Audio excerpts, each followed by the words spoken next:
This is the story of an age, the story of a man born long ago in a time of war. A time when two worlds crashed into each other to battle for a holy city. For those of us who have heard the story, we think we know the man, the times in which he lived, the land, the history. But all too often, all we ever hear about are the big battles and great deeds. It's been nearly 1,000 years since Salahuddin lived, fought and died. Over these many centuries, he's become almost a fictional character.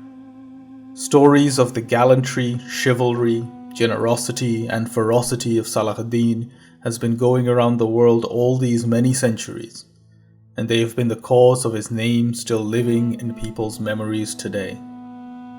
But in the telling and retelling of these stories, they have almost become fables, and the real man has disappeared. The society and times he lived in has become shrouded in fog. So to tell the story of this remarkable man, we need a wider focus.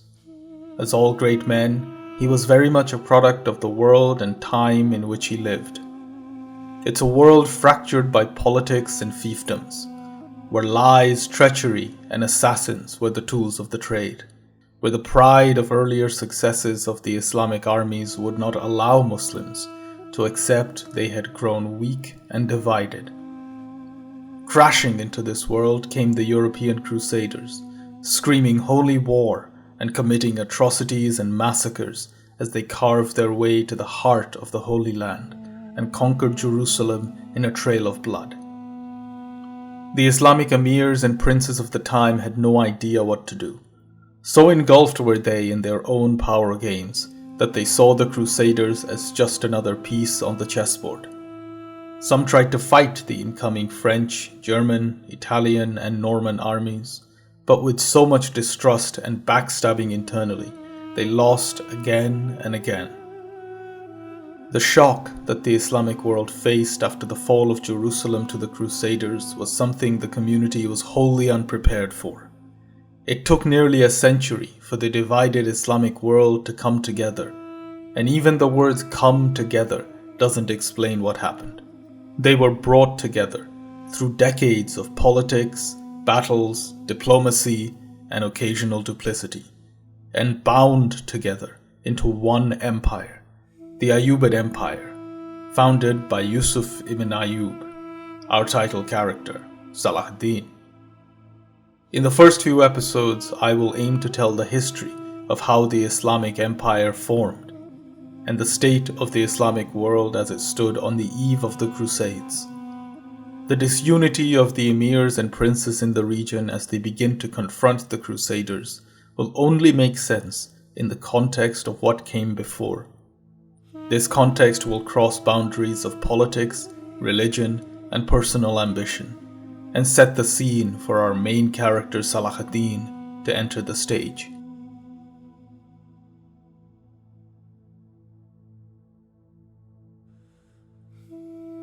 We begin our journey to find Salahuddin not in the Kurdish mountains where he was born, or in Syria and Iraq where he won his greatest victories, or in Egypt, where his rise to power began, but in Arabia, because he was a product of what came out of Arabia centuries before he was born, a religion which he fought for, a people which he strived to unite, and a cause he believed in wholeheartedly.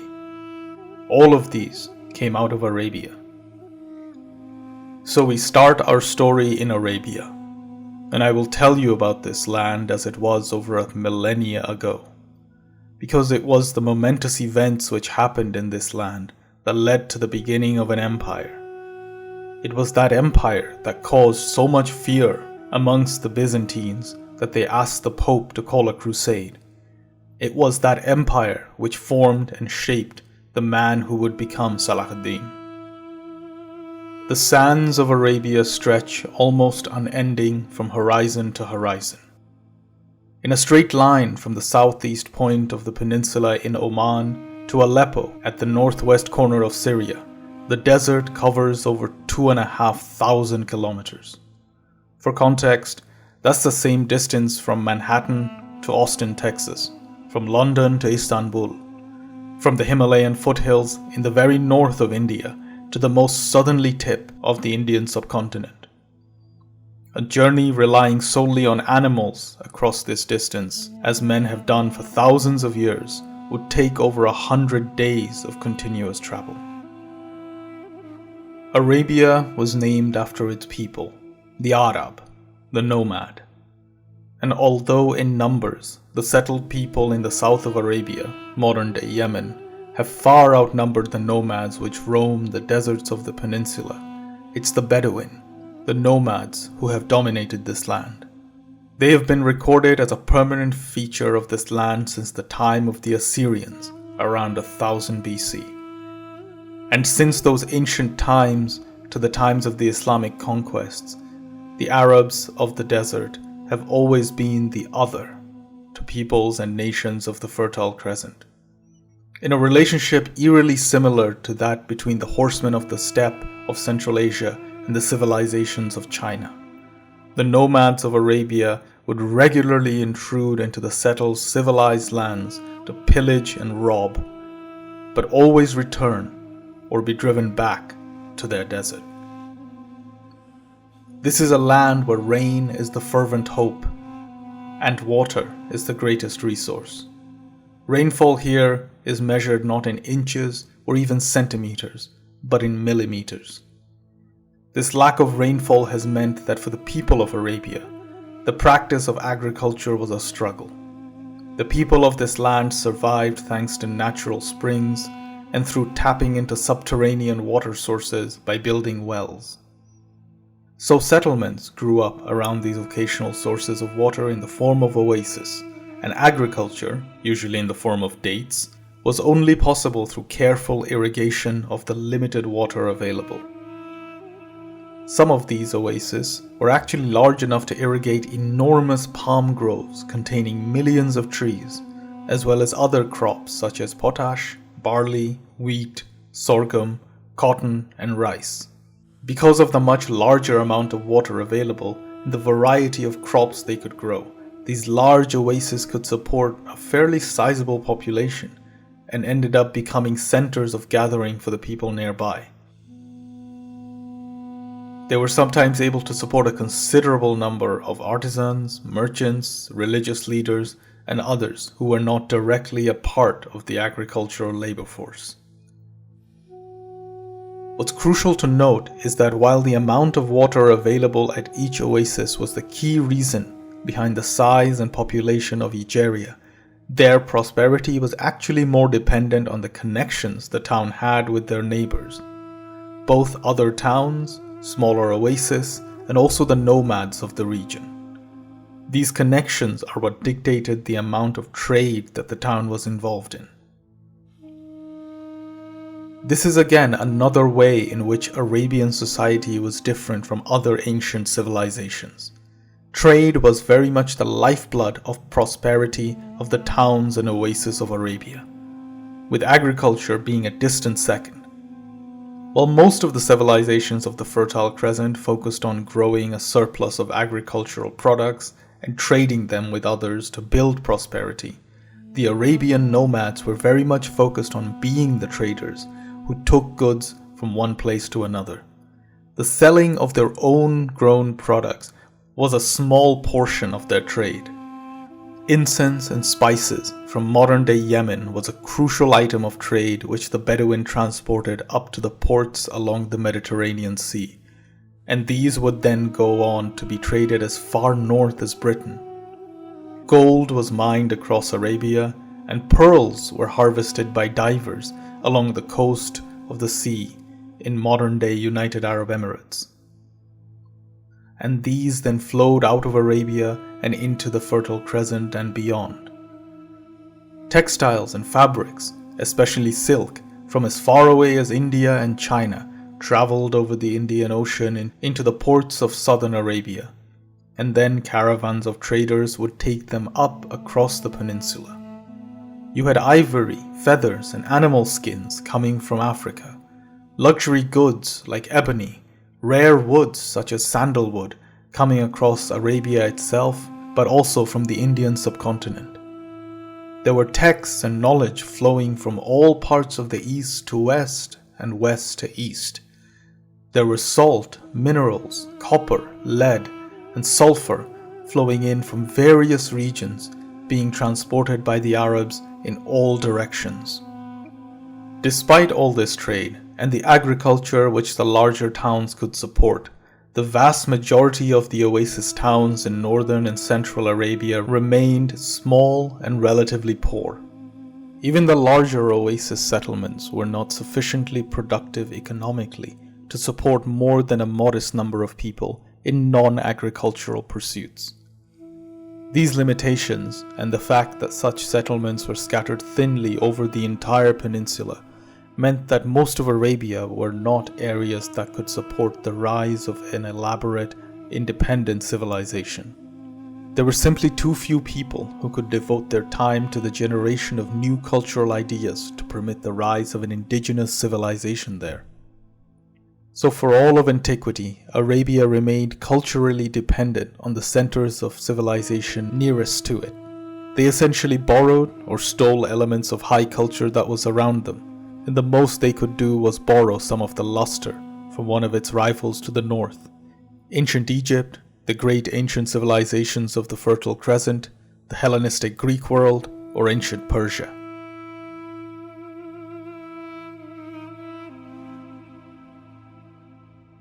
As you can probably tell at this point, I've said very little about the land itself besides the lack of water, and much more about the things the people of the land do. This is one of the things we have to wrap our minds around when we start to understand the history of Arabia. The history is much more about the people than the land. The land is a canvas for the people, yes, but unlike other ancient civilizations like India, Greece, Persia, North Africa, or Mesopotamia, the land is a very basic canvas. It's harsh and cruel and barren and empty in most parts of the peninsula. So the story becomes all about how the people of this land have come to live there, how they have built their culture and society from this inhospitable desert. From the Taurus Mountains in the west across the Syrian steppe, through the vast empty quarter of desert all the way to the shores of the Indian Ocean, lived the very ancient nomads. There were herders of goats, sheep, or camels, and it is from their peoples that came the Bedouin of Arabia. They were everywhere in the sands of Arabia, and by that I don't mean there were a lot of them. The settled people of southern Arabia always outnumbered the nomads, but it was the nomads who were ever present, and to be found in every corner of the land. The difficulty of survival in such harsh environments meant that they were in a continuous state of migration, and always moving from one seasonal pasture to the next. Almost like herds of animals you see in nature documentaries, they followed the changing winds, the coming of rains. Their occupation of this land can be described as rhythmic, periodic, and yet extensive. They knew every part of the land over the countless generations of wandering. To us outsiders, most of the desert would look bleak and desolate, but to the Bedouin, who have lived there for centuries, it is quite different. For them, the rolling hills all have names and identities, almost their own personalities. The gullies that offer water to the parched traveler each offer different possibilities. The desert landscapes were not only well known to the Bedouin, but almost cherished. The poets of ancient Arabia delighted in naming the hills and valleys where their tribes had camped, fought, and loved. For the Bedouin, the desert was a land of opportunity, mingled with danger. This life of wandering and constant migration meant that the Arabs lived quite literally in a state of anarchy, of non-government. There was no authority that could spread their rule across the sands. These nomads' lives depended on their flocks, and the nature of the flocks they kept dictated their lifestyle. For the true nomads, camels were the animal of choice. Camels can survive 2 weeks or more without water, and this gave the Bedouin the capacity to move far away from settled lands and take advantage of the scattered grazing and remote water sources in areas where none of the armies of the imperial powers could hope to pursue them. The camel nomads were completely independent, almost immune to attack from anyone in their desert sanctuaries, and they became the real warrior aristocracy of the Arabs. Those whose flocks contained sheep and goats alongside camels were much less self-sufficient. Sheep and goats need to be watered every day, and they can't survive in the rough, sparse grazing that camels can live on. And they need to be taken to the market to be sold. All of this meant that the sheep nomads lived much closer to the settled lands and had much more interactions with settled peoples than the nomads of the inner desert. These peoples are what we call the semi-nomads. They established villages on the edges of the Syrian plain or Mesopotamia, embracing the peasant life by farming the land. Yet, when winter would come, they headed back to the desert, driving their flocks to feast on the grazing offered by the winter and spring rains. For some, this migration was a complete shift, leaving behind their settlements and moving into the desert sands. For others, it was a split existence, where part of the group would go out with the herds into the desert while the rest stayed behind, maintaining their agriculture and settled lifestyle and waiting for the return of the herds in late spring. It's actually likely that many of these semi-nomadic groups were once proud camel herders, roaming freely until they were pushed out by stronger tribes. This displacement forced them to adapt, to settle, and to take up farming, often seen as the least desirable option for a nomad. The semi-nomadic life was one of constant change, responding to the ebb and flow of local conditions. Power struggles deep within the peninsula could squeeze certain groups out of their grazing lands, leading to a more sedentary life of farming or laboring for others. On the flip side, regular rains which led to fresh green pastures could encourage them to return to a more pastoral existence, drawing more people into the life of herding or extending their time in the pastures. The semi-nomads were a resilient group, always having to adapt to the whims of climate and politics. They existed in a state of perpetual flux, moving along the spectrum between the nomadic and the settled life. Their existence was a blend of both worlds, living in tight-knit groups like the nomads, yet capable of coming together in larger congregations when the rains blessed the land with rich pastures. Though not as militarily strong as the full nomads, they held on to a martial pride that set them apart from the peasantry.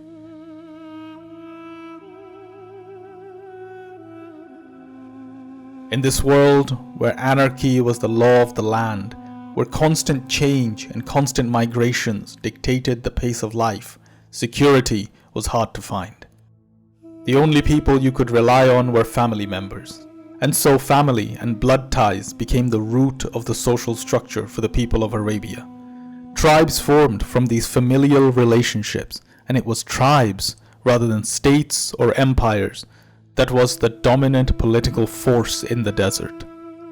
Each tribesman believed that all members of his tribe were descended from a common ancestor and called themselves after him. And yes, unfortunately, it was always a him. It was the paternal line that was used in structuring each tribe. The tribe offered varying levels of support to individuals in social situations and naturally became the focal point of an individual's loyalty.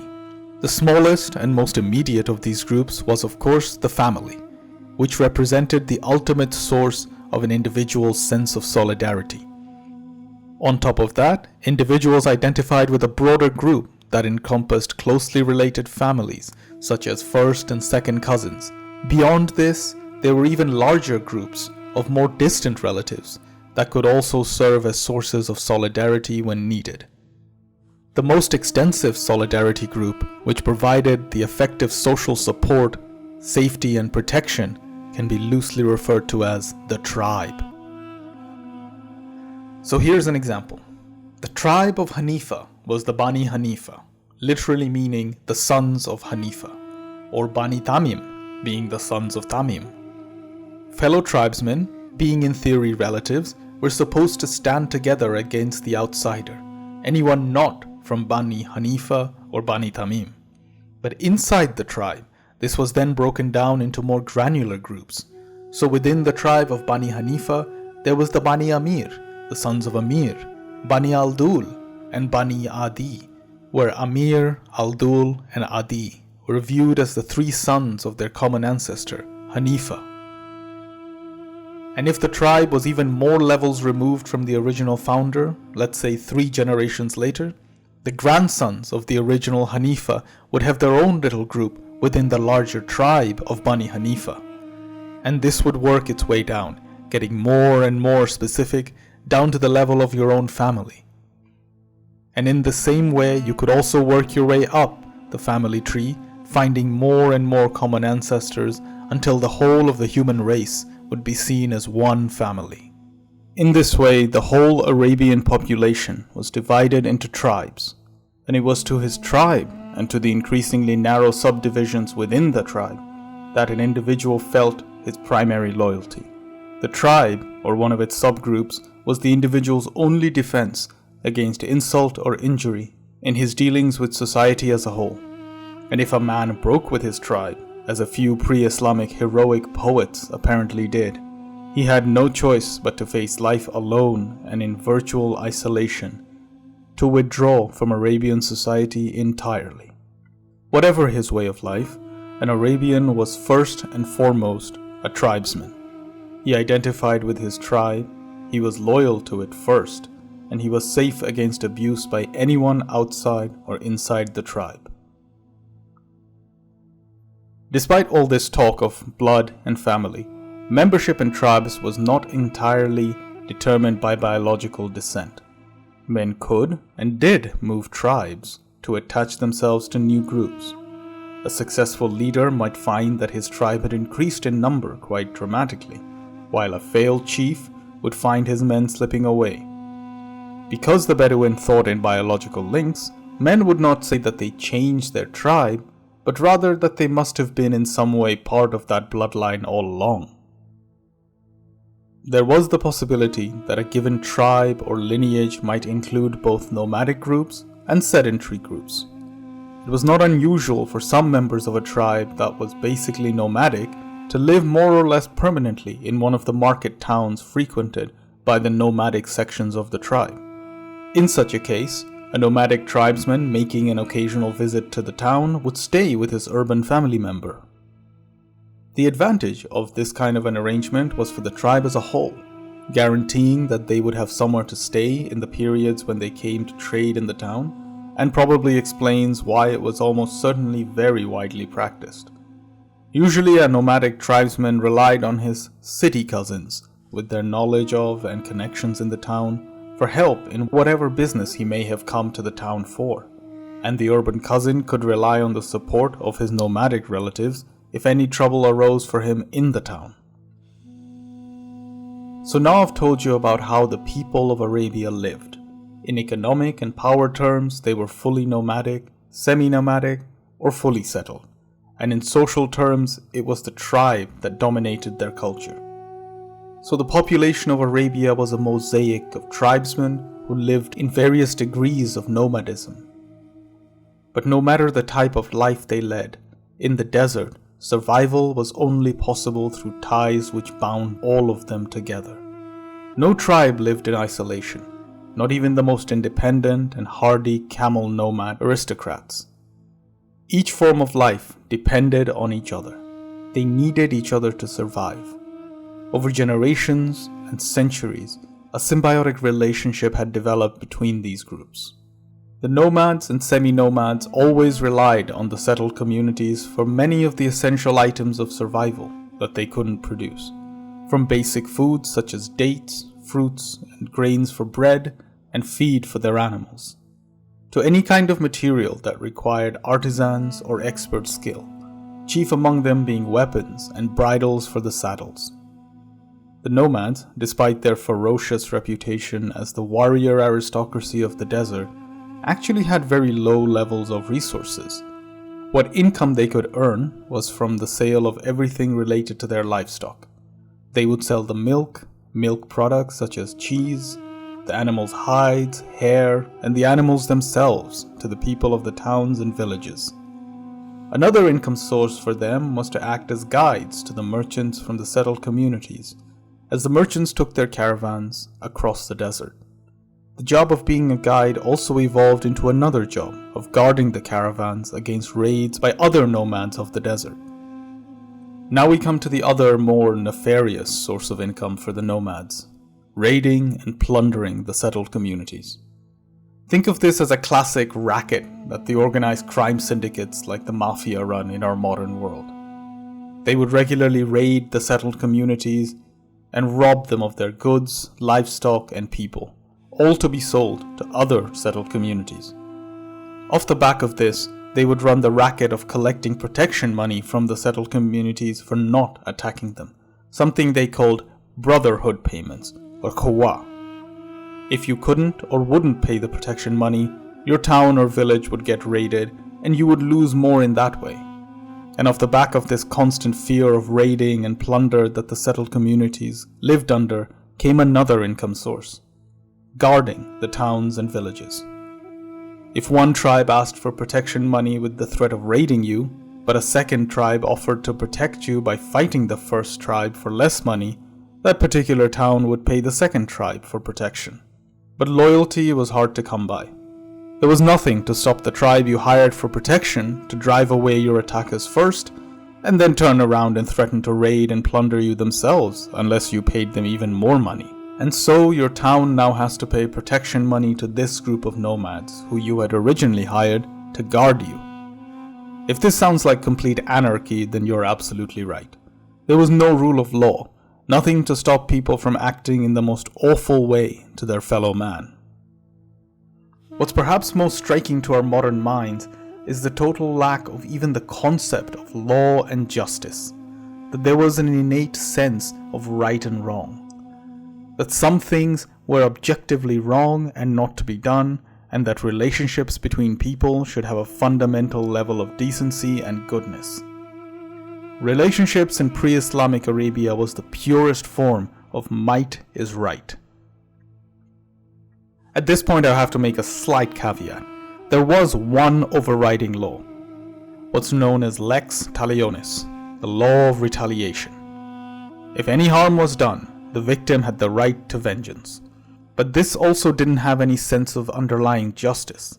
Revenge was not taken for the sake of justice, it was taken for the restoration of honor, be that the honor of the person who was the victim, or their family, or their tribe, or all of the above. The law of retaliation was the root cause of so many blood feuds in this time.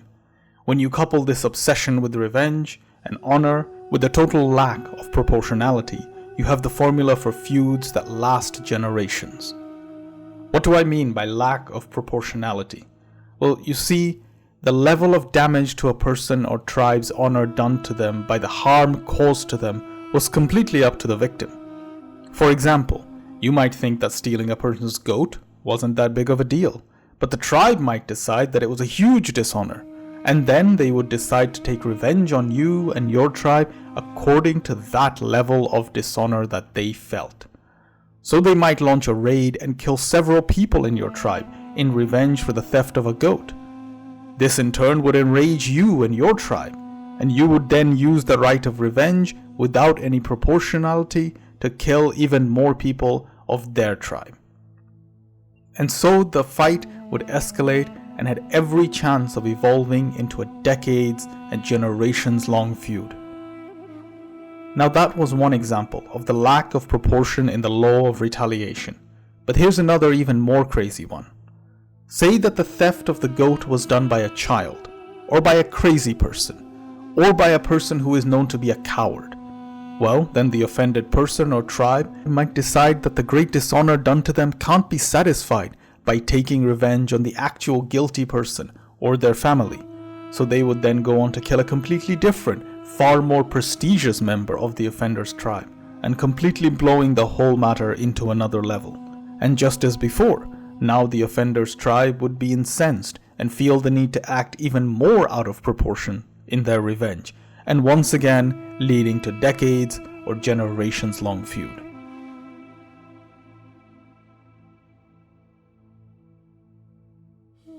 Now that I've hopefully given you a decent understanding of how society worked in pre-Islamic Arabia, I want to tell you about the relationship these tribes had with the states and empires that they lived so close to.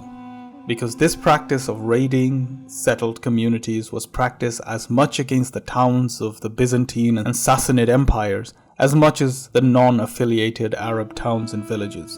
And these empires had to find a way to deal with these nomads that came out of the desert.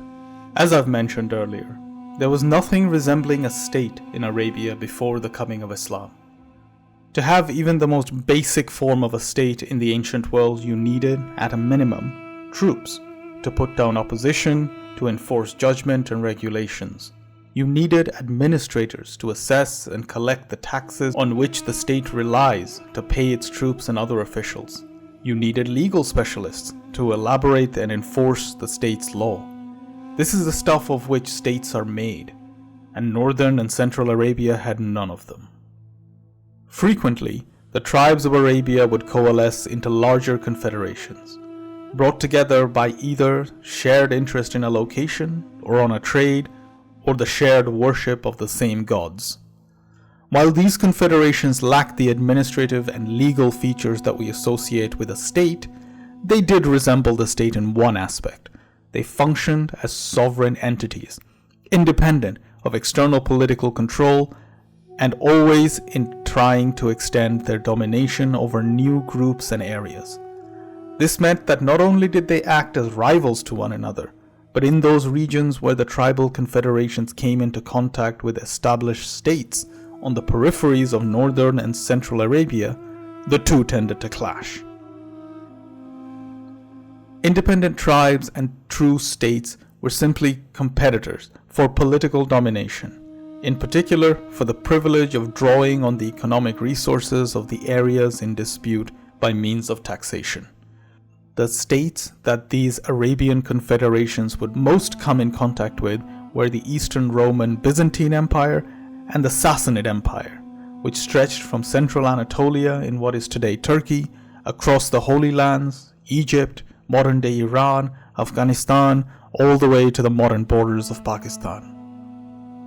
In this rivalry between nomadic confederations and empires, the empires had an obvious organizational advantage. They could muster considerably larger forces than the warrior nomadic groups could raise. But these advantages in resources and organization were offset, and perhaps more than offset, by the great mobility and fighting skill of nomadic warriors, and by their ability to melt into the arid desert regions that the cumbersome infantry and cavalry of these empires found difficult to traverse.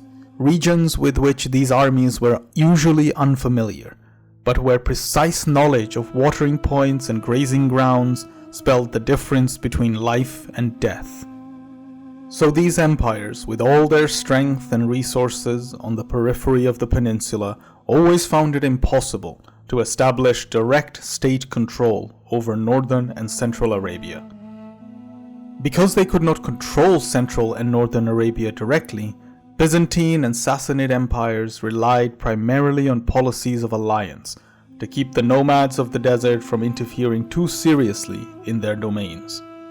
These alliances took one of two forms, depending on the two kinds of tribal confederation that existed in northern and central Arabia.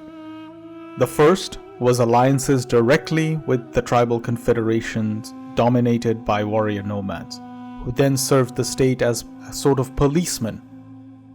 And the second were alliances with settled dynasties of nobles, who dominated confederations of tribes either through economic, tribal, or religious means.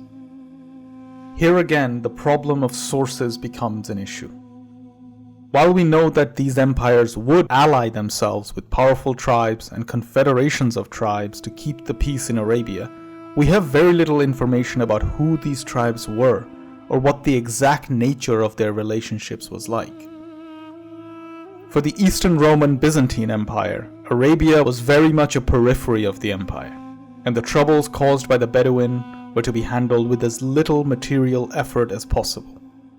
What little knowledge we do have of how the Byzantine Empire dealt with the nomads comes from their relationship with the confederation of the tribe of Bani Ghassan, who came to control large swaths of Syria around the year 400.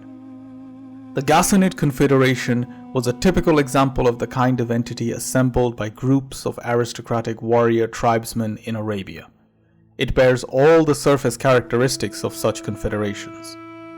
There was an emphasis on the nobility of the ruling house, an absence of a clear center of power, the mobility we've come to expect from warrior nomads, and the fighting prowess of the ruling group.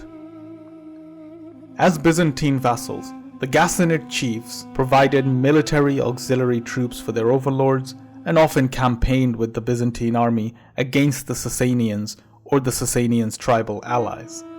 They also appear to have been used by the Byzantines to control internal disturbances, such as the Samaritan rebellion of 529. But their main function was probably to keep the nomadic groups living within or near the Byzantine Empire under control. The Byzantines appear to have created the alliance with the Ghassanid dynasty partly with a view to preventing nomadic raids such as those that came on Palestine around 500. The many nomadic and partly nomadic groups living within the Byzantine provinces of Palestine, Arabia, Phoenicia, and Lebanon, and perhaps northern Syria, were placed under the control of the Ghassanids, who were held responsible for the good behavior of these tribes and had the military power to punish those who went out of line. In a symbiotic relationship between the tribes and the empires which supported them, whether it was the Ghassanids supported by the Byzantines or the Lakhmids supported by the Sasanian great kings, the tribes themselves grew in power. As the larger empire paid and supported the tribe or confederation with money and weapons, they were able to use these to grow their influence and power over an even larger area. They were able to bribe, bully, or destroy smaller tribes with the full support of their larger imperial masters, and push their control deeper into the Arabian desert as much as they could. But this power wasn't constant. When the strength of their imperial masters grew weak due to internal politics or wars in another part of the empire, the power of these vassal tribes also went down, and the barriers they had erected against the warrior nomads collapsed, leading to periods of immensely destructive raids on the settled communities that had so far been protected. Because these were not towns and cities that the Bedouin of the deep desert relied on for support on an ongoing basis, there was no reason to be casual or mild in their raiding. They went in full force, knowing that the barrier would once again go up when power had been re-established. These towns and villages were rarely, if ever, raided and presented themselves as fat targets. And the nomads viewed them as a one-of-a-kind operation, aiming to take as much loot and cause as much damage as possible in a single visit. One such example was during the second decade of the 7th century, during the political confusion in the wake of the Sasanian invasion of Syria and Palestine in the year 611. Nomadic groups, sensing this once-in-a-generation opportunity, launched a series of raids that went all through Syria and penetrated nearly to the walls of Jerusalem itself. And so northern and central Arabia was for centuries the arena of two kinds of political struggle. The first being within the region itself. There was an ongoing competition among tribes to gather more power through raids, battles, and the formations of confederations. And the second was the constant tug and pull of involvement of the greater powers, just on the periphery of the desert, using the tribes and confederations to both limit and control the nomads of the desert. And then came Islam.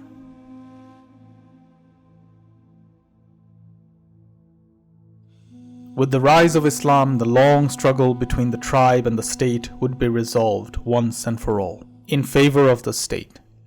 It was the one period of history when a state successfully brought all of the Arabian peoples, nomadic and sedentary, firmly under its control, an episode unique in the history of Arabia until very recent times.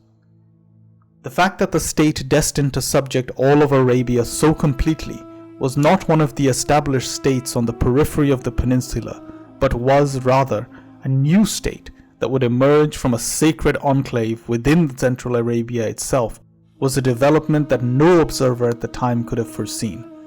And even today, over a millennia later, it seems impossible.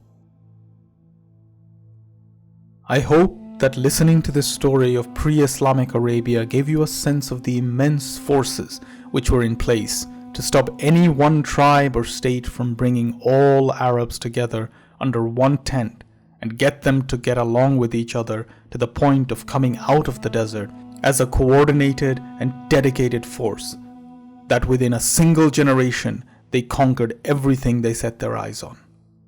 So how did this happen? That's the story I want to tell next. The next episode will cover the birth of the Islamic Empire.